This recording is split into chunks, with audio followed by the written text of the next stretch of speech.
தற்போது தமிழ்நாட்டில் பரபரப்பான சூழ்நிலையை இளைய தளபதி விஜயின் வெற்றி சர்ச்சைக்காக்கியுள்ளது. தமிழ்நாடு தேர்தல் முடிவடைந்து தமிழக வெற்றிக் கழகம் மாபெரும் வெற்றியை அடைந்துள்ளது. மாபெரும் வெற்றியை மக்கள் கொடுத்தும் இன்னும் இளைய தளபதி விஜய்க்கு முதலமைச்சர் பதவியை பதவி பிரமாணம் செய்யாமல் ஆளுநர் தாமதப்படுத்தி வருகிறார். இது தமிழ்நாட்டின் ஜனநாயக உரிமைக்கு எதிரானது. நான் கேட்பதெல்லாம் இளைய தளபதி விஜய் மற்றும் விஜய் ரசிகர்களுக்கு என் சார்பாக ஒரு கருத்தை சொல்ல வேண்டுமேயானால், இளைய தளபதி விஜய் ஒரு நேரலையில் வந்து மக்கள் தான் இன்றைக்கி 108 தொகுதியை மக்கள் கொடுத்துருக்காங்க. இளைய தளபதி விஜய் இந்த விடுதலை சிறுத்தை, கம்யூனிஸ்ட்டு மற்றும் காங்கிரஸ்கிட்ட போய் கூட்டணி சேர்ந்துக்கிட்டு கெஞ்சி கேட்க இந்த 1.5 கோடி மக்கள் 1,75 கோடி மக்கள் வந்து இன்றைக்கி விஜய்க்கு வந்து வாக்களிக்கலை. இளைய தளபதி விஜய் என்ன பண்ணணும்? இன்றைக்கி சூழ்நிலைக்கு வந்து ஒரு நல்ல ஆட்சியை கொடுக்குன்னு நினச்சி தான் தேர்தலுக்கு வந்தார். அப்படிப்பட்டவரை வந்து மன உளைச்சலாக்குறாங்க.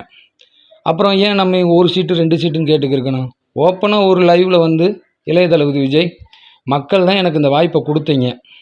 இன்றைக்கி எல்லா அரசியல் கட்சிகளும் என்ன சொல்கிறாங்க? மக்களுக்கு நல்லது பண்ணுறேன்னு சொல்கிறாங்கல்ல, ஏன் எனக்கு ஆதரவு தரலை?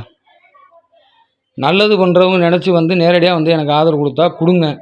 இல்லையா, மக்கள் பணத்தை எம்பிட்டோ கொள்ளையடிச்சிட்டாங்க, திரும்ப வந்து கூட ரீஎலெக்ஷன் வைக்கட்டும். திரும்ப ரீஎலெக்ஷன் வச்சா இளைய தளபதி விஜய் 234 தொகுதியிலும் மாபெரும் வெற்றியை உறுதியாக படைப்பார். ஏன்னா மக்களுக்கு நல்ல கெட்டங்கெல்லாம் தெரிஞ்சு போச்சு. இவங்களுக்குலாம் மாற்றி ஓட்டை போட்டு ஒன்றுமே நடக்கலை.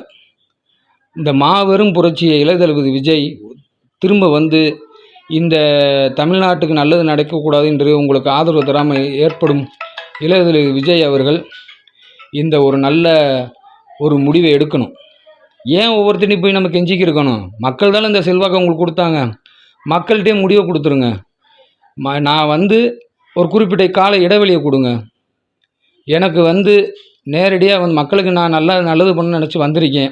எனக்கு நல்லது பண்ணணும்னு நினைக்கிற கட்சிகள் வந்து நேரடியாக வந்து ஆதரவு கொடுங்க. அப்படி இல்லைன்னா பரவாயில்ல, திரும்ப கூட தேர்தலை சந்திக்க நான் தயார்னு இளைய தளபதி விஜய் மக்கள்கிட்டே முடிவை ஒப்படைக்கட்டும். திரும்ப தேர்தல் வரட்டும். அது மிகப்பெரிய ஒரு ஜனநாயக புரட்சியாக வெடிச்சிச்சுன்னா 234 தொகுதியிலையும் விஜய் உறுதியாக வெற்றி பெறுவார். இந்த மக்களுக்கு நல்லது நடக்கக்கூடாது என்று நினைக்கிற அனைத்து கட்சிகளும் காணாமல் போய்விடும். இதை வந்து விஜய் செய்யணும்னு ஒரு சாமானிய மக்களாக ஓட்டு போட்ட ஒரு சாமானிய மக்களாக நான் வந்து இதை சொல்கிறது என் கருத்து. அதுக்காண்டி தான் நான் இந்த காணொலியை வெளியிடுறேன். இதில் வந்து இளைய தளபதி விஜய் வந்ததில் எனக்கு மிகப்பெரிய ஒரு சந்தோஷம் என்னென்னா, இது நாள் வரைக்கும் வந்து மன்னராட்சி மணிக்கு வந்து ஒரு அமைச்சர் மகன் இப்படி வம்சாவளியாக வந்து சட்டசபைக்கு இப்படி தான் போவாங்க. ஆனால் ஒரு சாமானியனும் சட்டசபைக்கு போகலான்ற உண்மையான ஜனநாயகத்தை இளைய தளபதி விஜய் தமிழக வெற்றி கழகம் படைத்துள்ளது. அதுவே வந்து ஒரு மாபெரும் ஒரு உண்மையான ஜனநாயகன் என்பதை இளைய தளபதி விஜய் நிரூபித்துள்ளார். மக்களும் அதற்கான வாய்ப்பை கொடுத்துள்ளார்கள்.